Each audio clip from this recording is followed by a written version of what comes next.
Alam mo ba kung anong code na mayroon doon sa tinatawag nating 512?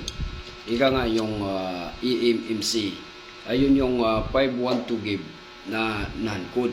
Kung gusto mong matutunan kaibigan, kung gusto mo ng gabay, ikaw pa lang ay baguhan na scrapboard buyer o kaya scrapboard seller, halika at samahan mo ko ating aaralin kung ano ba yung mga nakalagay doon sa mga non-code na 512. Kung ano nga ba yung mga code na dapat nating matuklasan doon sa tinatawag nating 512. Para po madali natin matukoy na ito ay non-code. Kung makikita natin yung mga chips na yan, tatlo po yan. Yan po yung kadalasan po, no? Mga non-code is 3 chips po.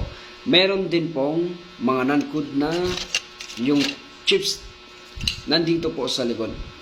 Meron din pong mga non-code na hindi natin makikita na magkakahilera yung o kaya magkakatabi yung tatlong chips. Makikita mo yung isang chips nun dito sa bandang likod. So tara pa aralin natin yung mga code na nandun po sa EMMC 512. Tinatawag natin 512 gig non-code. Bago po natin na isulat po yung tinatawag nating code ng mga EMMC 512 gig po, tinatawag nating non-code. Una sa lahat po, ito po yung pinaka-basic po para matukoy natin bago basahin yung code na nakalagay doon sa 512 gig is pag nakita nyo po na 3 chips po yan. Ganito po yung mga sample nyan eh. Tatlo po magkakahilera, ganyan. Ito rin po 3 chips, ganyan, magkakahilera. Yan po yung mga na non-code, paano matukoy. Meron din naman pong mga non-code na 2 chips lang po siya. Pero pag binasa po yung code na naka-indicates po dito sa chips is mababasa po natin is ito po sulat na lang po natin para po malino po yung pag-share po natin dito sa mga code ng EMMC 512 gig na non-code po KLUF ganyan po KLUF po yan F yan po yan. Pero pag doon po sa chips natin nakita yan mahaba po yan yung mga baguhan lang po kasi yung mga medyo marunong na po kaya lalong-lalo na po yung mga expert na po, alam na po nila yan. Pero kailangan po nating i-share yan na mayroon po talagang nakasulat dyan or naka-indicates talaga doon na code na mahaba po doon sa chips po na binabasa natin doon sa 512 gig na non-code. Gaya po nung KLUF. Pag alam nyo na po kung paano basahin yan, is pag binasa nyo po KLUF, alam na natin non-code yan na 512. Pag hindi ba natin alam, kung baguhan ka, malilito ka, sasabihin mo, ba't may kasama pang gaya po ng G, S, ganyan po ang nakalagay dyan G, S, R, I, E, M.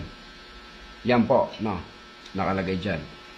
KLUF GSRIEM. Sa mga baguhan lang po yan in-explain lang po natin yan doon sa mga hindi pa po gaano alam paano po basahin kasi nakakalito po yan ganyan po pero pag alam mo na kung ano ba talaga yung code na meron doon sa 512 gig na non-code is pag nabasa niyo po yung KLUF hindi na po kailangan basahin yan pag alam na po natin yan po pero yan po yung kompleto po nakasulat po doon minsan din po may makikita kang nakalagay po ganyan tas B O C I ganyan po yan meron din pong code like for example nung T H ganyan po G tapos jar ganyan po G as in jar F C T 2 ganyan po nakalagay dyan tapos T 8 number 8 po 4 Mahaba po mahaba. Ganyan. B, tapos A, I, C. Ganyan po, ano. Malilito po tayo. Siyempre, ano po yan? 5, 12. Yan. 5, 12. Non-code po yan, no? Non-code. Ito po. Non-code po, no? Hindi natin alam paano po basahin ang tama. Ganun po yan, Ganun kahirap po, no? Pag baguhan ka po, no? Na magbabasa ng code. Ito naman po, kung titignan natin, pinakamarami po doon sa mga code, lalo na po doon sa mas mababa po, no? Karamihan na binabasa natin, 4 lang.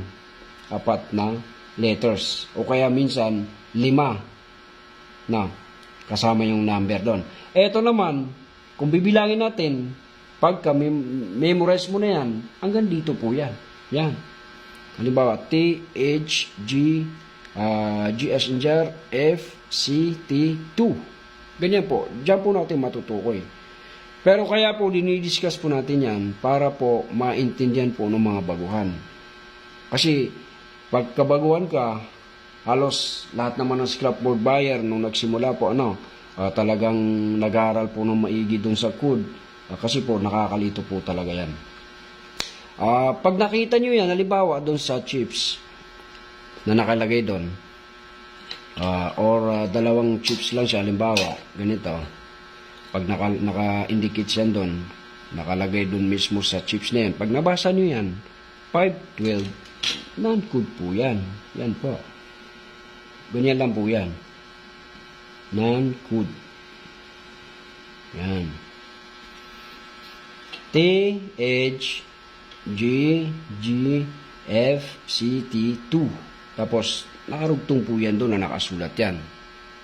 No. Ganyan po, ganyan po magbasa ng code.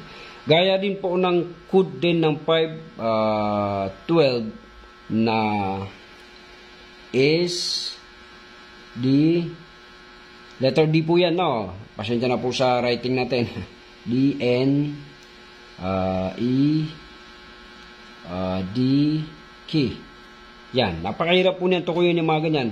Minsan, nakalagay po talaga dyan na 5, 1, 2, G. Yan, para lang po yan sa mga baguhan, nung po, yung mga hindi po talaga, hirap po talaga mag-code, no? Lagi ko pong sinasabi nun sa mga videos natin, na pass po tayo dun sa mga expert na po, pasintabi lang po, Lagi ko pong, binabanggit dun sa mga unang videos natin, na pass po tayo dun sa mga expert na po kung paano po magbasa ng code. Kasi ang purpose lang po natin dito is yung mga baguhan po ng mga scrapboard buyer po, para po hindi po sila makabili ng code na hindi po tama. Karanasan na po natin yung iba po dyan, nakakabili tayo ng code na hindi po tama yung presyo. Kumbaga, tayo din po mismo bumibili. Nalulugi po tayo doon sa binibili natin. Kaya ginagawa po natin to para maging gabay po doon sa mga baguhang scrapboard buyer. Yan po, gaya po ng H, N, S, T, tapos 2, S, S po yan, Pasensya na po sa writing natin. Mahirap kasi pag bulakbol ng estudyante, yan. 2S, D, letter E, H, K, X, O, 7, 7, letter N. Ganyan po. Pag nakita po natin yan doon sa chips ng